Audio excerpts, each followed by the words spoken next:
High বন্ধুরা, আজকে বানালাম কাবলি ছোলার ঘুগনি। প্রথমে কাবলি ছোলাটাকে জল দিয়ে ভিজিয়ে রাখলাম 5 ঘন্টার মতো। যতক্ষণ ভিজিয়ে রাখবে তত ফুলবে ও বড় হবে।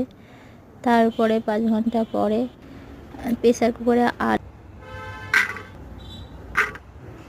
আলু আর ছোলা দিয়ে তারপরে লবণ হলুদ দিয়ে জল দিয়ে সিটি মারতে বসিয়ে দিলাম। এরপর কড়াইতে তেল দিয়ে গোটা গরম মশলা, তেজপাতা, শুকনো লঙ্কা, জিরে ফোড়ন দিয়ে পেঁয়াজটাকে ভালো করে লাল করে ভেজে আদা রসুন বাটা, পেঁয়াজ বাটা দিয়ে ভালো করে কষিয়ে তারপর টমেটো দিয়ে লবণ দিয়ে টমেটোটা নরম হয়ে গেলে এদিকে অন্য বাটিতে হলুদের গুঁড়ো, লঙ্কার গুঁড়ো দিয়ে জল দিয়ে কষিয়ে এবারে ওর জলটা দিয়ে ভালো করে মশলাটাকে ভালো করে কষাতে হবে।